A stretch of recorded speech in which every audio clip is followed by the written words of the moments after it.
안녕하세요.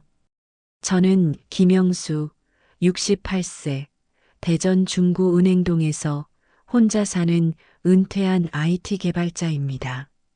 삼성전자에서 30년을 일하고 명예퇴직한 지도 벌써 5년째예요. 5년 전에 아내 박순자를 폐암으로 보내고 나서 이 다세대 주택에서 혼자 살고 있습니다. 자식들이 둘 있어요. 큰딸 지연이는 42살로 외국계 회사 마케팅 팀장이고 둘째 민준이는 39살로 스타트업을 운영하고 있습니다. 두 아이 모두 잘 키웠다고 생각했어요. 대학 등록금도 다 대주고 결혼할 때 집 마련 자금도 보태줬죠. 제 퇴직금 대부분을 쏟아부었지만 후회는 없었습니다. 그게 부모 돌이니까요. 그런데 지난 3월 어느 날 제 인생이 완전히 무너져 내리기 시작했습니다. 아침에 일어나서 평소처럼 커피를 내리는데 갑자기 오른쪽 복부에 칼로 찌르는 듯한 통증이 왔어요. 으윽! 소리도 못 지르고 바닥에 주저앉았습니다. 식은 땀이 흘렀고 숨이 가빠졌어요. 혼자 사는 집이라 119를 부를 힘도 없었습니다. 겨우 기어서 핸드폰을 집어들고 큰딸 지연이에게 전화를 걸었어요. 여보세요, 아빠? 지연아, 아빠가 배가 너무 아파서. 아빠, 저 지금 회의 중인데요. 나중에 전화할게요. 뚝, 전화가 끊어졌습니다. 저는 다시 민준이에게 전화를 걸었어요. 아버지, 무슨 일이세요? 민준아, 아빠가 지금 너무 아파서 움직일 수가 없어. 119 좀. 아버지, 제가 지금 투자자 미팅 들어가요. 편의점 철수 아저씨한테 연락해 보세요. 결국 옆 동네 편의점 주인 박철수 씨가 저를 발견하고 119를 불러줬습니다. 충남대병원 응급실에서 깨어났을 때 의사 선생님의 표정이 심각했어요. 보호자분이 어디 계십니까? 제가 혼자입니다. CT 촬영 결과 간암 3기로 보입니다. 정밀 검사가 필요한데요. 보호자와 상의하셔야 합니다. 간암. 그 단어가 귓속으로 파고들었습니다. 일주일 후 정밀 검사 결과가 나왔어요. 간암 말기 3기, 항암 치료를 받으면 5년 생존율이 60%지만 치료를 안 받으면 6개월을 못 산다고 했습니다. 문제는 비용이었어요. 건강보험을 제외하고도 1,200만 원이 필요했습니다. 퇴직금은 이미 다 자식들에게 줬고 제 통장에는 달랑 230만 원밖에 없었어요. 저는 떨리는 손으로 큰딸 지연이에게 전화를 걸었습니다. 아빠, 무슨 일이세요? 지연아, 사실은 아빠가 간암이래. 3기라고. 전화 너머로 잠시 침묵이 흘렀어요. 네, 간암이요? 그래. 항암 치료를 받아야 하는데 1,200만 원이 필요하다는데. 아빠, 1,200만 원이요? 지연이의 목소리가 차갑게 식었습니다. 저희 지금 재역이 로펌 확장하느라 은행 대출이 5억이에요. 1,200만 원 저희도 없어요. 지연아, 아빠가 죽을 수도 있다는데. 아빠 연금으로 조금씩 모아보세요. 그리고 요즘 암 과잉 진료 많다면서요? 다른 병원도 가보시고요. 뚝, 전화가 끊어졌습니다. 저는 믿을 수 없었어요. 그래도 혹시나 하는 마음에 둘째 민준이에게도 전화를 걸었습니다. 아버지, 안 그래도 바쁜데 무슨 일이세요? 민준아, 아빠가 간암이래. 치료비가. 아버지, 저희도 스타트업 운영비 때문에 빠듯해요. 게다가 수진이 이번에 국제 콩쿠르 나가는데 참가비만 500만 원이거든요. 그래도 아빠가, 아버지, 솔직히 말씀드리면 저희한테는 지금 1200만 원이 너무 큰 돈이에요. 죄송합니다. 그렇게 두 자식 모두에게 거절당했습니다. 그날 밤 병실에서 저는 혼자 울었어요. 40년을 키운 자식들이 제가 죽어갈 때 돈이 없다고 하다니 믿을 수가 없었습니다. 그런데 다음 날 아침 편의점 주인 박철수 씨가 병문안을 왔어요. 형님, 어떻게 된 거예요? 많이 아프세요? 괜찮아, 철수야. 형님, 그런데 이거 좀 보세요. 우리 딸애가 SNS에서 찾았는데 철수 씨가 핸드폰을 제게 보여줬습니다. 화면에는 파리 에펠탑 앞에서 샴페인을 들고 활짝 웃고 있는 큰딸 지연이와 사위 재혁의 모습이 있었어요. 다음 사진에는 이탈리아 피렌체에서 명품 가방을 든 며느리 수진이가 보였고 또 다른 사진에는 스위스 융프라우에서 스키복을 입은 민준이가 있었습니다. 해시태그에는 이렇게 적혀 있었어요. 유럽 세계국 투어, 20일 여행, 인생샷, 럭셔리 여행. 제 손이 덜덜 떨렸습니다. 이게 언제 올라온 사진이야? 어제 새벽이요. 실시간이네요. 어제 제게는 1200만 원이 없다고 했던 바로 그날 제 자식들은 유럽에서 4천만 원짜리 여행을 즐기고 있었던 겁니다. 온몸에 피가 거꾸로 도는 것 같았어요. 형님, 괜찮으세요? 얼굴이 새하얗게. 저는 대답할 수 없었습니다. 눈앞이 캄캄했고 가슴이 무너져 내렸어요. 그날 밤 잠을 이룰 수 없었습니다. 천장을 바라보며 5년 전 아내의 임종 순간이 떠올랐어요. 폐암으로 병상에 누워있던 아내 순자가 제 손을 꼭 잡고 말했습니다. 여보, 내가 가면 당신 혼자 남는데 무슨 소리야. 애들이 있잖아. 애들 너무 믿지 마. 요즘 세상 달라졌어. 그래도 우리 애들은 괜찮아.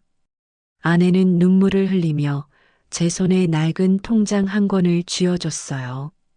당신 아플 때 손 벌리지 마.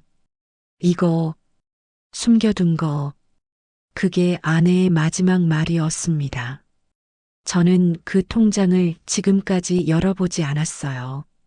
아내가 돌아가고 나서 안방 침대 서랍을 뒤지다가 그 낡은 통장을 꺼냈습니다.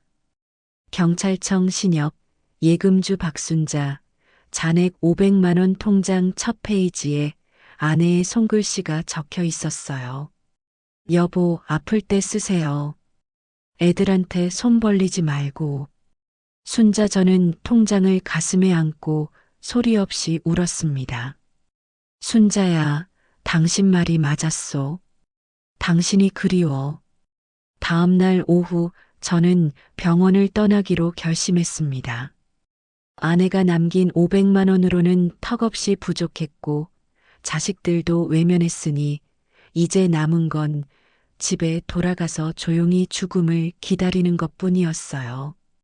퇴원 수속을 밟고 병실을 나서는데 박철수 씨가 헐레벌떡 뛰어왔습니다.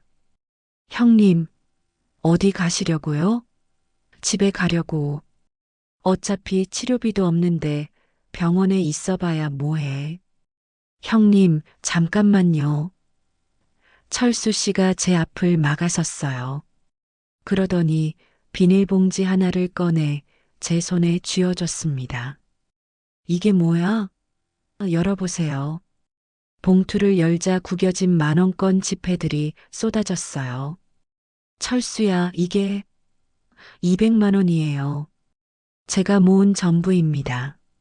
무슨 소리야, 이걸 내가 어떻게. 형님. 철수 씨의 목소리가 떨렸습니다. 형님이 3년 전 우리 준혁이 살렸잖아요. 그때 사기당해서 2천만 원 빚 생겼을 때 형님이 1,500만 원 빌려주셨잖아요. 무이자의 기한도 없이요. 저는 그날이 기억났어요. 철수 씨 아들 준혁이가 취업 사기를 당해서 빚더미에 앉았을 때 제가 퇴직금 중 일부를 빌려줬었죠. 그건 친구 아들 돕는 게 당연한 거고. 형님, 그때 형님이 뭐라고 하셨는지 아세요? 철수 씨가 눈물을 글썽이며 말했습니다. 천천히 갚아. 내 친구 아들인데 뭐. 아예 안 갚아도 돼. 라고 하셨잖아요. 그 말에 우리 준혁이가 다시 일어설 수 있었어요. 철수야, 형님이 저의 아들을 살린 은인인데 이것도 못 드리면 제가 사람입니까? 저는 철수 씨의 손을 꼭 잡았습니다. 눈물이 핑 돌았어요. 고맙다. 진짜 고맙다. 그날 저는 철수 씨 덕분에 병원에 남을 수 있었습니다. 200만 원으로 일단 일주일치 입원비를 낼 수 있었거든요. 하지만 여전히 항암 치료를 받기에는 턱없이 부족했어요. 사흘 후 병원 복도를 걷고 있는데 누군가 제 이름을 불렀습니다. 영수야? 김영수 맞지? 낯익은 목소리에 고개를 돌렸어요. 60대 후반으로 보이는 남자가 저를 뚫어지게 바라보고 있었습니다. 말끔한 정장에 고급 시계, 성공한 사업가 같은 분위기였어요. 혹시 누구세요? 나야 나. 이철호. 철호? 순간 42년 전 기억이 번개처럼 스쳐갔습니다. 세상에. 진짜 철호야? 형님. 이철호가 제게 달려와 두 손을 꼭 잡았어요. 형님, 진짜 형님이에요? 42년 만이네요. 저는 믿을 수가 없었습니다. 대학 동창 이철호를 이렇게 우연히 만나다니. 너 여기는 무슨 일로? 저 어머니 정기검진 모시러 왔다가 우연히 형님 뵌 거예요. 세상에, 이게 얼마만이에요? 우리는 병원 카페로 자리를 옮겼어요. 커피를 앞에 두고 그동안의 이야기를 나눴습니다. 철호야, 너 뭐하고 사는지 물어봐도 돼? 저요? 지금 암호화폐 거래소 공동 창업자로 있어요. 코인베이스 코리아 들어보셨어요? 뉴스에서 봤는데. 거기 제가 공동 대표예요. 저는 놀라서 말을 잇지 못했어요. 암호화폐 거래소라면 요즘 가장 잘 나가는 사업 중 하나잖아요. 대단하구나. 근데 너 어떻게 그렇게 성공한 거야? 철호가 잠시 머뭇거리더니 조심스럽게 물었습니다. 형님, 혹시 1983년 기억나세요? 우리 대학 MT 갔을 때요. 1983년? 그 순간 기억이 떠올랐어요. 충북 단양 계곡, 술 취한 친구들, 그리고 급류에 휩쓸린 철호. 아, 그때 형님이 저 구해주셨잖아요. 철호의 목소리가 떨렸습니다. 그날 제가 술 취해서 계곡에 빠졌는데 형님이 뛰어드셨죠. 저를 끌어안고 바위에 부딪히면서 구조하셨어요. 저는 그날이 선명하게 기억났어요. 철호를 구하면서 머리를 크게 다쳤고 2주 동안 입원했었죠. 형님, 그때 제가 태어나는 날 뭔가 드렸던 거 기억나세요? 뭔가 USB요. 작은 USB 하나. 순간 희미한 기억이 떠올랐습니다. 아, 그런 게 있었나? 형님, 그 USB 아직 가지고 계세요? 철호의 표정이 진지해졌어요. 글쎄, 집 어딘가에 있을 것 같긴 한데. 근데 그게 왜? 철호가 깊은 한숨을 쉬었습니다. 형님, 그 안에 제가 2011년에 채굴한 비트코인이 들어 있어요. 비트, 뭐, 암호화폐요. 형님, 사실 저도 똑같은 USB를 가지고 있었어요. 2017년에 현금화했는데 철호가 잠시 말을 멈췄다가 천천히 말했습니다. 300억 받았어요. 300억? 제 목소리가 떨렸어요. 네. 그런데 형님 것은 제 거보다 훨씬 많이 들어 있었어요. 형님이 저의 목숨 구해준 은인이니까 더 많이 넣어드렸거든요. 그럼 얼마나? 최소 500억은 될 거예요.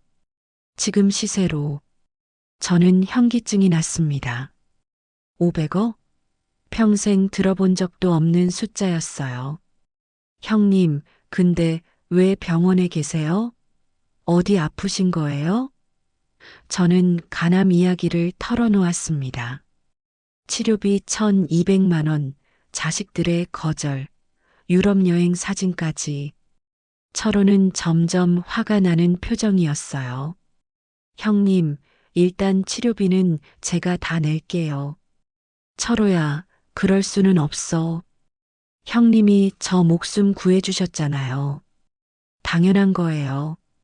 철호가 제 손을 꼭 잡았습니다. 그리고 형님, 집에 가시면 그 USB 꼭 찾아보세요. 형님 인생이 완전히 바뀔 거예요. 하지만 철호의 표정이 심각해졌어요. 절대 자식들한테 말하지 마세요. 사람은 돈 앞에서 변합니다. 일주일 후 철호 덕분에 항암 치료를 시작할 수 있었습니다. 철호가 치료비 전액을 선납해 줬거든요. 형님, 걱정하지 마세요. 형님은 저한테 생명의 은인이에요. 퇴원 날 철호가 저를 집까지 태워다 줬어요. 형님, USB 찾으시면 바로 연락 주세요. 제가 전문가 데리고 올게요. 그래, 고맙다. 집에 도착해서 문을 열자 며칠 비운 집 특유의 눅눅한 냄새가 났습니다. 저는 그날부터 집안을 뒤지기 시작했어요. 옷장, 서랍, 신발장, 부엌 찬장까지. 하지만 42년 전 물건이 쉽게 나올 리 없었죠. 이틀 동안 집안을 샅샅이 뒤졌지만 USB는 보이지 않았습니다. 셋째 날 아침, 저는 거실 한쪽 구석에 있는 오래된 책장을 바라봤어요. 아내가 살아있을 때부터 있던 가구인데 책을 거의 꺼내본 적이 없었습니다. 책장을 천천히 비우기 시작했어요. 먼지 쌓인 책들을 하나씩 꺼내다가 책장 뒤쪽에 숨겨진 공간을 발견했습니다. 이게 뭐지? 손을 넣어보니 딱딱한 상자가 만져졌어요. 먼지 투성이 상자를 끄집어냈습니다. 택배 상자 정도 크기의 대학 시절 추억이라고 제 손글씨로 적혀 있었죠. 떨리는 손으로 상자를 열었어요. 안에는 대학 졸업 앨범, 낡은 사진들, 삼성전자 첫 사원증, 그리고 작은 비닐봉투 하나가 들어 있었습니다. 비닐봉투를 열자 거기에 파란색 작은 USB가 들어 있었어요. 이게 바로 그거구나. 저는 USB를 손에 쥐고 한동안 멍하니 바라봤습니다. 이 작은 것이 정말 500억이라니 믿기지 않았어요. 급히 철호에게 전화를 걸었습니다. 철호야, 찾았어. USB 찾았어. 진짜요? 형님, 지금 계세요? 제가 바로 갈게요. 2시간 후, 철호가 암호화폐 전문가와 함께 우리 집에 왔습니다. 30대 초반으로 보이는 젊은 남자가 노트북을 꺼내 USB를 연결했어요. 이철호 대표님, 이거 전문가의 목소리가 떨렸습니다. 확인됐습니다. 비트코인 11,247개 보유하고 있습니다. 현재 시세로 얼마나 돼? 철호가 물었어요. 정확히 523억 3천만 원입니다. 언제든 현금화 가능합니다. 저는 주저앉을 뻔했어요. 정말이었습니다. 500억이 넘는 돈이 제 손안에 있었던 거예요. 형님, 축하드려요. 철호가 제 어깨를 두드렸습니다. 하지만 명심하세요. 절대 자식들한테 말하면 안 돼요. 알아. 고마워, 철호야. 전문가와 철호가 돌아간 후 저는 소파에 앉아 멍하니 USB를 바라봤습니다. 평생 반찬 가게 반찬 사 먹고 월 200만 원 연금으로 겨우 살아가던 제가 갑자기 500억 부자가 되다니. 그런데 이상하게 기쁘지 않았어요. 오히려 허전하고 슬펐습니다. 왜냐하면 그 순간 2주 전 일이 생각났거든요. USB를 찾기 딱 일주일 전이었어요. 외손녀 민서의 12번째 생일이었습니다. 저는 명동 백화점에 가서 민서가 갖고 싶어 하던 가방을 샀어요. 30만 원짜리였는데 제 한 달 생활비였지만 손녀를 위해서라면 아깝지 않았죠. 생일 전날 포장도 예쁘게 해서 준비해뒀어요. 그런데 생일 당일 큰딸 지연이한테서 초대 전화가 안 왔습니다. 이상하네. 작년에는 꼭 오라고 했는데. 저녁 8시쯤 민서에게 직접 전화를 걸었어요. 민서야, 할아버지야. 오늘 생일이지? 축하한다. 아, 외할아버지. 네, 감사합니다. 민서의 목소리가 어딘가 어색했어요. 할아버지가 선물 준비했는데 언제 갖다 줄까? 아, 그냥. 괜찮아요. 민서야, 할아버지는 왜 안 부른 거야? 파티한다며? 뒤에서 제 딸 지연이의 목소리가 들렸어요. 민서야, 전화 끊어. 그러더니 전화를 빼앗는 소리가 들렸습니다. 아빠예요? 지연아, 민서 생일인데 왜 나한테는 말 안 한 거야? 아빠, 솔직히 말씀드릴게요. 지연의 목소리가 차갑게 식었습니다. 민서가 외할아버지 냄새 난다고 싫어해요. 뭐? 노인 냄새요. 친구들도 오는데 분위기 망치고 싶지 않았어요. 이해해 주세요. 뚝. 전화가 끊어졌습니다. 저는 그날 밤 30만 원짜리 가방을 안고 혼자 울었어요. 내가 그렇게 냄새가 나나? 손녀가 날 싫어할 정도로. SNS를 확인해 봤더니 고급 레스토랑에서 찍은 민서 생일 파티 사진들이 올라와 있었어요. 민서 옆에는 친가 할아버지가 앉아 있었고 댓글에는 할아버지 최고라고 적혀 있었습니다. 그런데 USB를 찾고 나서 3일 후 민서에게서 갑자기 전화가 왔어요. 할아버지, 저 민서예요. 목소리가 너무 밝았습니다. 민서야? 할아버지 보고 싶어요. 할아버지 언제 우리 집 오세요? 갑자기 왜 그래? 할아버지랑 놀고 싶어요. 할아버지 좋아해요. 뒤에서 지연의 속삭이는 소리가 들렸어요. 민서야, 더 밝게. 할아버지 기분 좋게 해드려. 저는 조용히 전화를 끊었습니다. 손이 떨렸어요. 노인 냄새 난다고 싫어하던 애가 갑자기 왜 이러는 거지? 그때 깨달았습니다. 자식들이 뭔가 알아차렸구나. 제게 큰 돈이 생겼다는 걸 짐작한 거예요. 그날 밤 저는 철호의 경고를 떠올렸습니다. 사람은 돈 앞에서 변합니다. 이제야 그 말의 의미를 알 것 같았어요. 그로부터 사흘 후 제가 실수를 했습니다. 철호와 태블릿 PC 메신저로 대화를 나누던 중이었어요. 철호야, 확인했어. 정말 523억이 맞더라. 너 덕분에 새 인생을 살게 됐어. 정말 고맙다. 형님, 다시 한번 말씀드리지만 절대 자식들한테 말하지 마세요. 거래소 통해서 현금화 준비 다 돼 있으니까 언제든 연락 주세요. 그날 오후 큰딸 지연이가 갑자기 집에 찾아왔어요. 아빠, 안녕하세요? 몸은 좀 어때요? 지연아, 갑자기 웬일이야? 그냥 아빠 얼굴 보고 싶어서요. 아빠 혹시 컴퓨터 좀 빌려주실 수 있어요? 급한 업무가 있는데 노트북 배터리가 나가서요. 응, 거실에 태블릿 PC 있어. 쓰렴. 저는 화장실에 갔어요. 그 사이 지연이가 제 태블릿 PC를 켰습니다. 화면에는 철호와의 메신저 대화가 그대로 떠 있었어요. 형님, 거래소 통해 확인했습니다.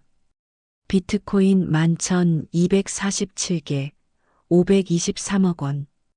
언제든 현금화 가능합니다. 절대 자식들한테 말하지 마세요. 사람은 돈 앞에서 변합니다. 지연의 손이 멈췄습니다. 심장이 쿵쿵 뛰었어요. 다시 읽어봤습니다. 523억. 아버지가 523억을 가지고 있다고? 지연은 재빨리 스크린샷을 찍어 자기 핸드폰으로 전송했습니다. 그리고 동생 민준에게 바로 카톡을 보냈어요. 민준아, 큰일 났어. 아버지한테 500억이 있대. 지금 당장 통화 가능해? 제가 화장실에서 나왔을 때 지연은 아무렇지 않은 척 웃고 있었습니다. 아빠, 업무 다 봤어요. 그럼 저 갈게요. 몸 잘 챙기시고요. 그래, 조심히 가렴. 지연이 나간 후 저는 태블릿 PC를 확인했어요.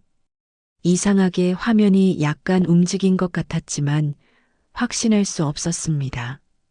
그날 저녁부터 이상한 일들이 벌어지기 시작했어요. 먼저 지연이한테서 전화가 왔습니다.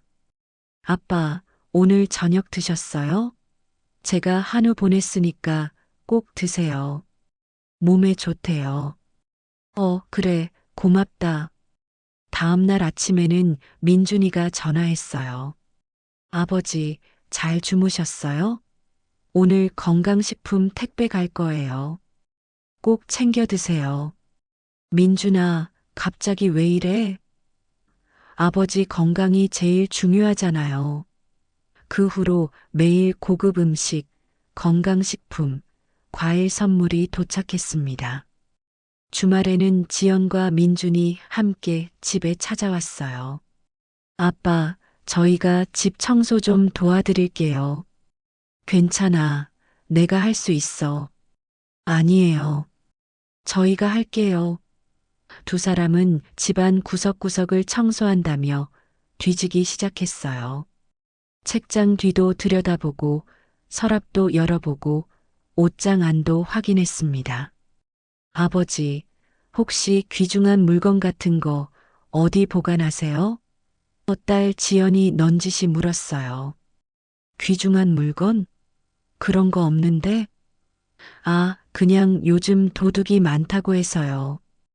은행 금고 같은 데 맡기신 것도 있어요? 없어. 아들 민준이도 거들었습니다. 장인어른, 혹시 예전에 받으신 선물이나 기념품 같은 거 보관하는 곳 있으세요? 저는 점점 불안해졌습니다. 이 사람들이 뭔가 알고 있는 게 분명했어요. 그날 밤 잠을 이룰 수 없었습니다. 천장을 바라보며 문득 5년 전 일이 떠올랐어요. 아내 순자의 장례식 날이었습니다. 발인 전날 밤 저는 빈소를 정리하고 있었어요. 문상객들이 다 돌아가고 조용해진 밤 11시쯤이었죠. 화장실을 가려고 복도를 지나가는데 작은 회의실에서 목소리가 들렸습니다. 큰딸 지연과 사위 재혁의 목소리였어요. 여보, 엄마 돌아가셨으니까 이제 아빠 혼자시잖아. 그러게. 장례 끝나면 요양원 알아봐야지. 저는 걸음을 멈췄습니다. 이 집 전세금이 1억 5천만 원이라며? 장인어른 요양원 보내고 전세금 빼면 우리 로펌 확장 자금 되겠네. 근데 아버지가 동의하실까? 동의 안 하셔도 돼. 아버지 나이가 63세인데 판단 능력 떨어진다고 하면 치매 진단서 신청할 수 있어. 내가 변호사잖아. 그리고 아버지 연금이 월 200만 원이라며? 그것도 우리가 관리하는 걸로 하자. 저는 그 자리에서 얼어붙었습니다. 온몸이 떨렸어요. 아내의 시신이 아직 빈소에 있는데 내 딸과 사위가 이런 대화를 하고 있다니. 저는 조용히 발걸음을 돌려 빈소로 돌아왔습니다. 아내의 영정 사진을 보며 눈물을 흘렸어요. 순자야, 이 소리 들으면 당신 얼마나 가슴 아프겠소. 아내는 영정 속에서 그저 조용히 웃고 있었습니다. 그날 이후 저는 절대 요양원에 가지 않겠다고 버텼어요. 자식들이 몇 번 권유했지만 단호하게 거절했죠. 그래서인지 자식들은 명절에도 거의 연락하지 않았습니다. 하지만 지금은 달랐어요. 거의 매일 연락이 왔고 주말마다 찾아왔습니다. 이유는 분명했죠. 500억 때문이었어요. 일주일 후, 네 식구가 모두 우리 집에 모였습니다. 지연, 재혁, 민준, 수진. 모두 진지한 표정이었어요. 아버지, 오늘은 진지하게 말씀드릴 게 있어요. 민준이 입을 열었습니다. 뭔데? 아버지, 저희가 다 알고 있어요. 사위 재혁이 태블릿을 꺼내 화면을 제게 보여줬어요. 철호와의 메신저 대화 스크린샷이었습니다. 장인어른, 이게 뭡니까? 523억이요? 제 심장이 쿵 내려앉았습니다. 결국 들켰구나. 그건, 아빠, 왜 숨기신 거예요? 저희한테 치료비 없다고 하셨을 때 말씀하셨어야죠. 지연의 목소리가 높아졌습니다. 500억이면 엄청난 돈이잖아요. 혼자 관리하시다가 사기당하시면 어떡해요? 저희가 관리해 드릴게요, 아버지. 수진이 말했습니다. 아버지 나이도 있으시고 요즘 보이스피싱도 많잖아요. 저는 그들을 바라봤습니다. 5년 전 장례식장에서 나눴던 대화가 떠올랐어요. 그리고 2주 전 유럽 여행 사진도 생각났습니다. 너희들 지금 무슨 소리 하는 거야? 말을 끝내기도 전에 네 사람이 동시에 움직이기 시작했습니다. USB가 어디 있어요? 빨리 내놓으세요. 민준이 책장을 뒤지기 시작했어요. 아버지, 방해하지 마세요. 지연이 침실로 달려갔습니다. 재혁은 서랍을 열어 뒤지기 시작했고 수지는 옷장 문을 활짝 열었어요. 지금 뭐 하는 거야? 당장 그만둬. 저는 민준의 팔을 잡았습니다. 나요, 아버지. 민준이 제 손을 뿌리쳤어요. 그 순간 저는 균형을 잃고 뒤로 넘어졌습니다. 으악! 제 오른쪽 복부가 거실 테이블 모서리에 강하게 부딪혔어요. 간암 환자의 복부에 강한 충격이 가해진 겁니다. 아, 으윽! 엄청난 통증이 밀려왔습니다. 숨을 쉴 수가 없었어요. 복부에서 뜨거운 게 퍼지는 느낌이 들었습니다. 뇌출혈이 시작된 거예요. 저는 바닥에 쓰러져 복부를 움켜쥐었습니다. 옷에 피가 배어 나왔어요. 아빠. 지연이 소리쳤지만 다가오지는 않았습니다. 약, 진통제, 부엌 찬장에. 저는 가까스로 말했어요. 숨이 가빠졌고 식은 땀이 흘렀습니다. 시야가 흐릿해지기 시작했어요. 약 어디 있어요? 수진이 부엌으로 달려갔습니다.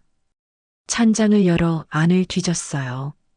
첫 번째 칸에 진통제와 항암제가 가지런히 놓여 있었습니다.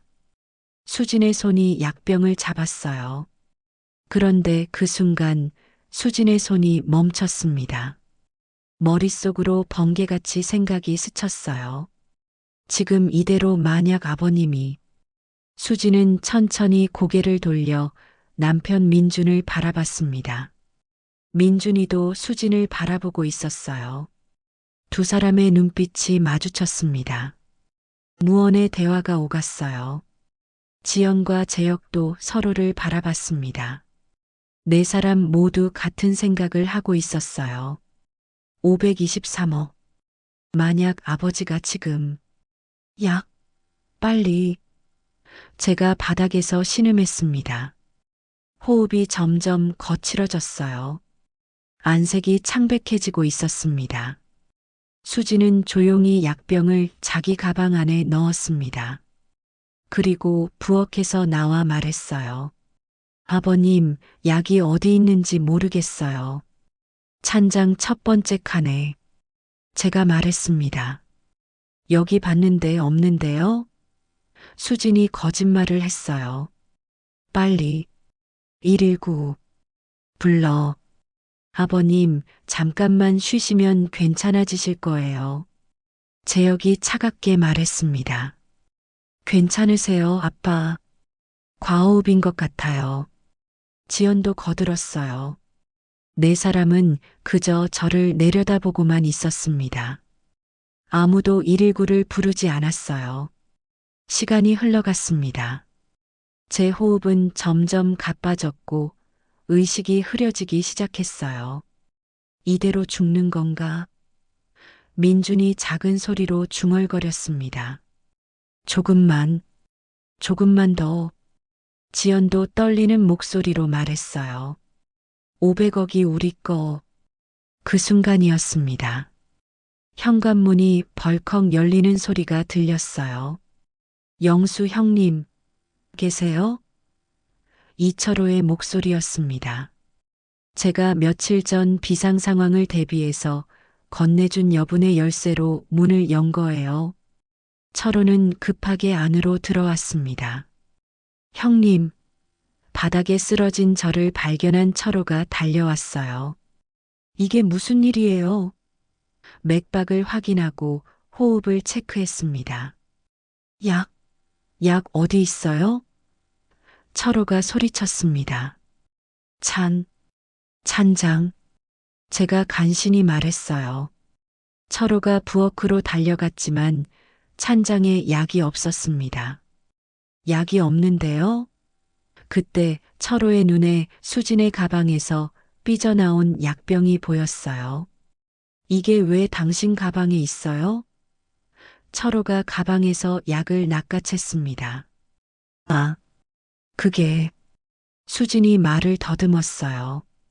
철호는 즉시 제게 진통제를 투여했습니다. 그리고 핸드폰을 꺼내 119에 전화를 걸었어요. 여보세요, 119죠? 환자가 뇌출혈로 위독합니다. 대전시 중구은행동 123번지로 급히 와주세요. 그리고 경찰도 같이 보내주세요. 살인미수 현장입니다. 살인미수? 지연이 소리쳤습니다. 무슨 소리예요? 다 녹음됐어요. 철호가 자기 핸드폰을 들어보였습니다. 제가 30분 전부터 형님 집 앞에 있었어요. 뭔가 이상한 낌새를 느껴서 문 앞에서 대기하고 있었죠. 그리고 이 앱으로 집안 소리를 다 녹음했습니다. 철호가 재생 버튼을 눌렀어요. USB가 어디 있어요? 빨리 내놓으세요. 500억이면 엄청난 돈이잖아요. 지금 이대로 만약 아버지가 조금만 더. 500억이 우리 거. 네 사람의 목소리가 또렷하게 들렸습니다. 지연과 민준의 얼굴이 새하얗게 변했어요. 이건 오해예요. 오해가 아닙니다. 철호가 차갑게 말했습니다.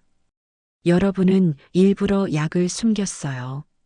아버님을 죽음에 이르게 하려고요. 명백한 살인 미수입니다. 사이렌 소리가 들렸습니다. 119 구급차와 경찰차가 동시에 도착한 거예요. 응급구조대원들이 달려와 저를 들것에 옮겼습니다. 환자분 상태가 위중합니다. 즉시 이송해야 해요.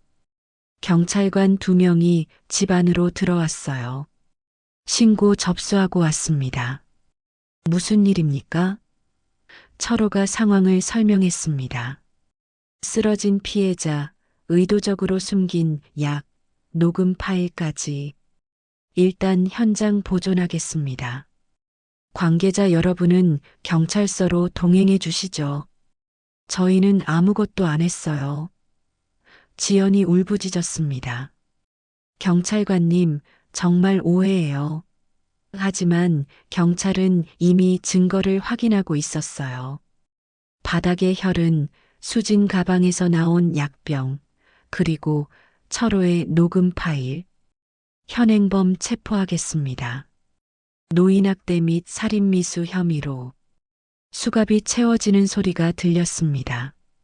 저는 들것에 실려 구급차로 옮겨지면서 마지막으로 4사람을 바라봤어요.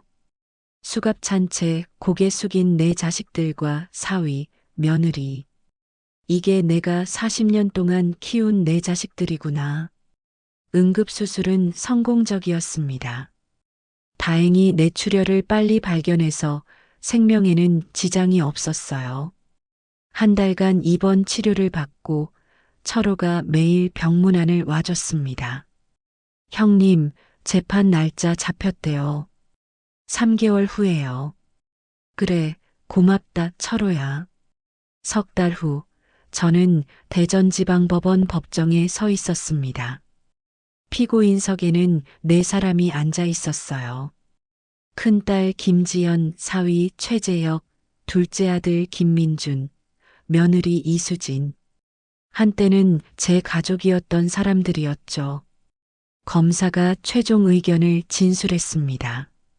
피고인들은 피해자 김영수 씨가 523억 원 상당의 암호화폐를 보유하고 있음을 알게 되자 계획적으로 피해자를 죽음에 이르게 하려 했습니다. 피해자가 뇌출혈로 쓰러졌을 때 생명을 구할 수 있는 약을 의도적으로 숨겼으며 119 신고도 하지 않았습니다. 이는 명백한 살인미수이자 중대한 노인학대 범죄입니다. 엄중한 처벌을 요청합니다. 이어서 피고인들의 최후 변론 시간이었어요. 큰딸 지연이 먼저 일어났습니다. 재판장님, 저희가 뭘 잘못했나요? 지연의 목소리는 떨리지 않았어요. 아버지 재산을 관리해 드리려고 했던 것뿐인데요. 500억이면 아버지 혼자 관리하시기 어려우시잖아요. 치매라도 오시면 어떡해요? 저희가 미리 대비한 건데요. 약을 숨긴 것은 어떻게 설명하시겠습니까? 판사가 물었습니다. 그건 정말 실수였어요. 당황해서 그랬던 거예요. 저희가 아버지를 죽이려고요? 말도 안 됩니다. 지연은 눈물을 흘렸지만 눈빛은 차가웠어요. 민준도 일어나서 말했습니다. 아버지, 저희는 정말 아버지를 사랑해요. 민준이 제게 고개를 숙였습니다. 다만 방법이 좀 급했을 뿐이에요. 지금이라도 용서해 주시면 저희가 정말 효도할게요. 정말 잘못했어요. 민준은 울부짖었지만 저는 아무 감정도 느껴지지 않았습니다. 재판장이 최종 판결을 내리려는 순간이었어요. 방청석 뒤쪽에서 작은 손이 올라갔습니다. 재판장님, 어린아이의 목소리였습니다. 법정이 술렁였어요. 저, 할 말이 있어요. 12살 외손녀 민서였습니다. 교복을 입은 민서가 떨리는 목소리로 말했어요. 누구시죠? 재판장이 물었습니다. 저는 김지연의 딸 민서입니다. 지연의 얼굴이 새하얗게 변했습니다. 민서야, 내가 왜? 엄마 미안해요. 하지만 할아버지가 더 중요해요. 민서가 가방에서 편지 한 장을 꺼냈어요. 재판장님, 이거 읽어도 돼요? 재판장이 고개를 끄덕였습니다. 민서는 떨리는 손으로 편지를 펼쳤어요. 재판장님께 저는 김지연의 딸 민서입니다. 엄마가 매일 밤 아빠랑 얘기하는 거 들었어요. 민서의 목소리가 떨렸습니다. 500억만 손에 넣으면 이혼하고 재산 나눠 갖자. 늙은이 얼마 못 산다. 병원비도 아끼자.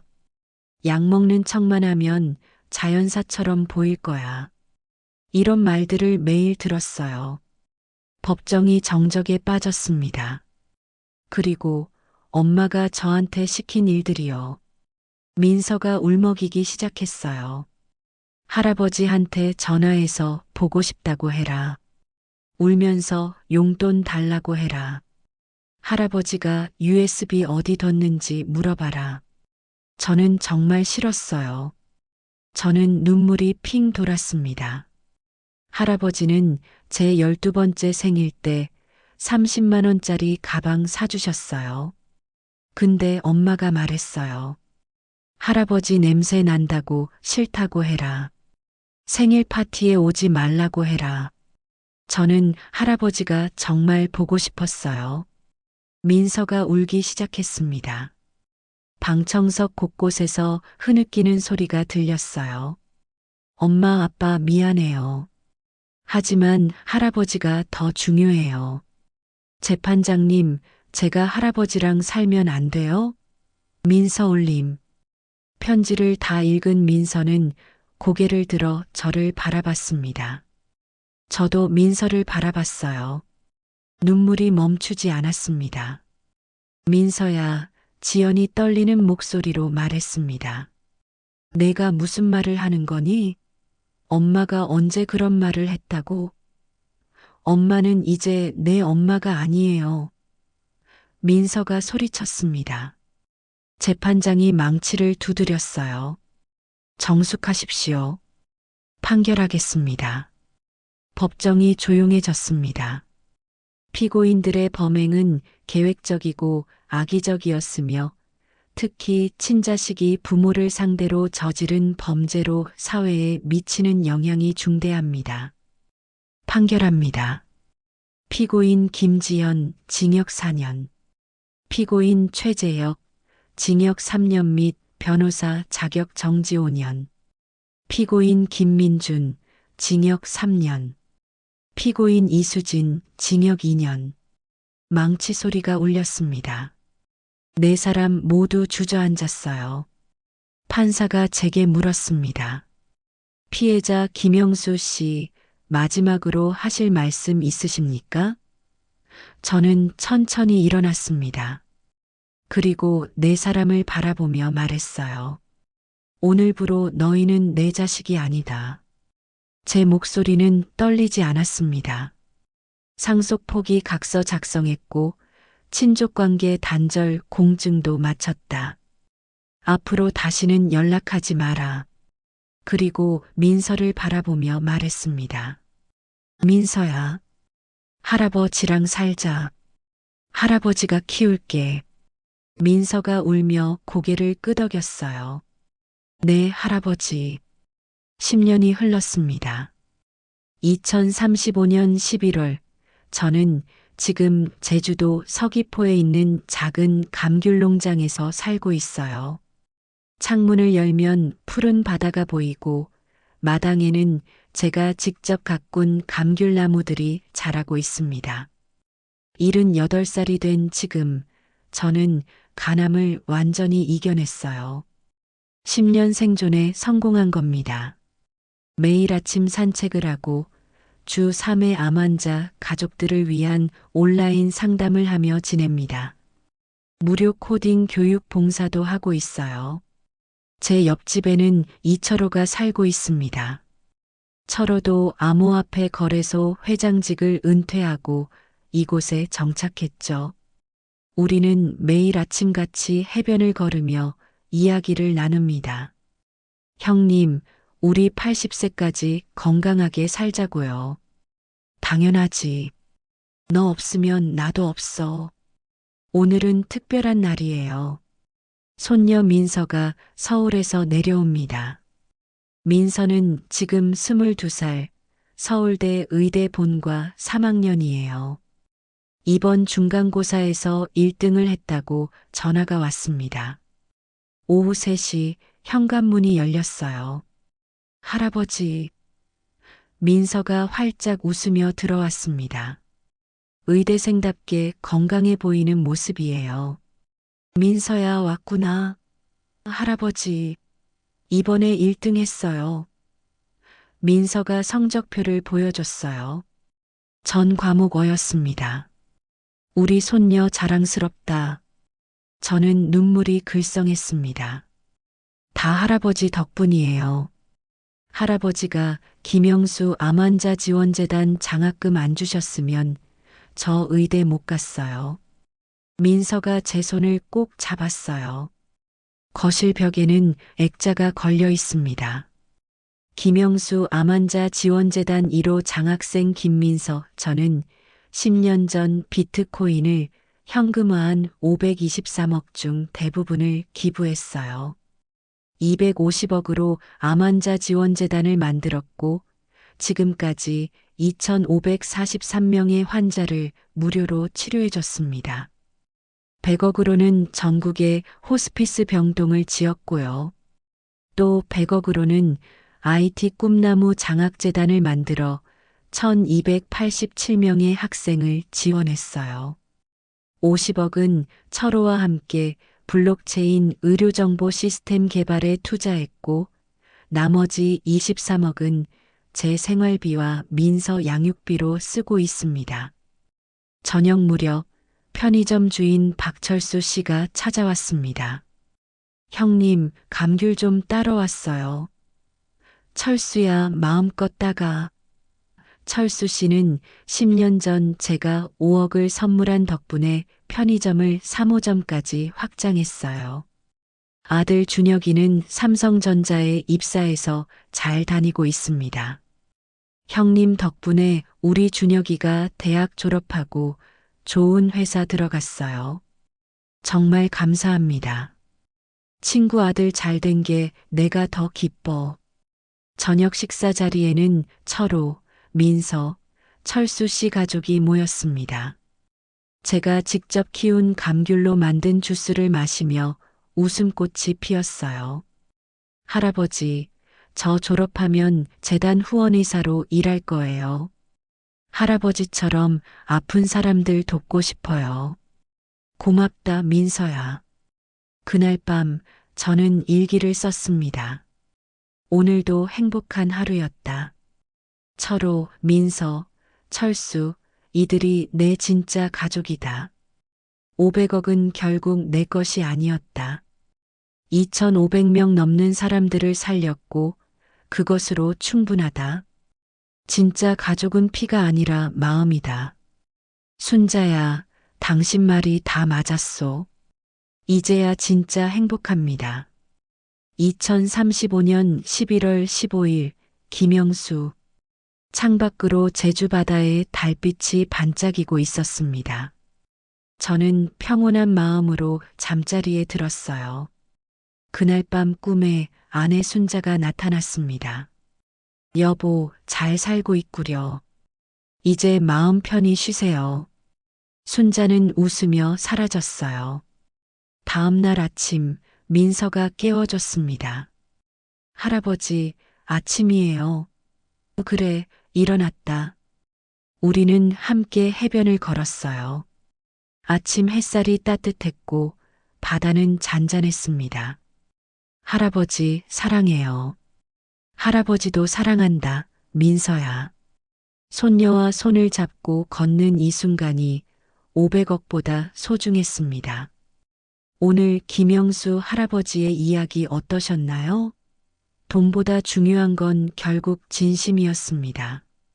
혈연이 가족을 만드는 게 아니라 마음이 가족을 만드는 거예요. 42년 전 목숨 구해준 친구, 200만 원 쥐어준 이웃, 할아버지를 지켜준 손녀. 이들이 진짜 가족이었습니다. 김영수 할아버지의 용기 있는 결단이 옳은 선택이었다고 생각하신다면 구독과 좋아요, 알림 설정 꾹 눌러주세요. 여러분이라면 자식들을 용서하셨을까요? 아니면 할아버지처럼 단호하게 끊으셨을까요? 댓글로 의견 남겨주시면 다음 영상 제작에 큰 힘이 됩니다.